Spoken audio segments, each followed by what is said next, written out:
దాఖలైంది.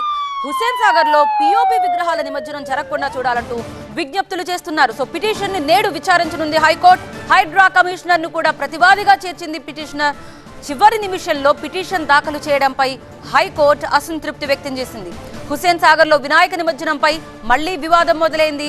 Plaster of Paris తో చేసిన విగ్రహాలు హుస్సేన్ సాగర్ లో నిమజ్జనం కాకుండా చూడాలని కోరుతూ హైకోర్టులో పిటిషన్ దాఖలైంది.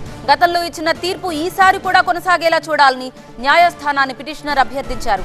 చివరి నిమిషంలో పిటిషన్ దాఖలు చేయడంపై హైకోర్టు అసంతృప్తి వ్యక్తం చేసింది. 2021లో సింగిల్ జడ్జ్ ఆదేశాలకు భిన్నంగా మంత్రులు పొన్నం ప్రభాకర్, శ్రీధర్ బాబు ప్రకటనలు చేస్తున్నారని పిటిషనర్ హైకోర్టు దృష్టికి తీసుకొచ్చారు. వినాయక విగ్రహాల నిమజ్జనం కోసం హుస్సేన్ సాగర్ దగ్గర 33 క్రేన్లు ఏర్పాటు చేసినట్టు చెప్పడం హైకోర్టు ఆదేశాల ఉల్లంఘనే అని పిటిషనర్ పేర్కొన్నారు. ఈ పిటిషన్ ని హైకోర్టు నేడు విచారించనుంది.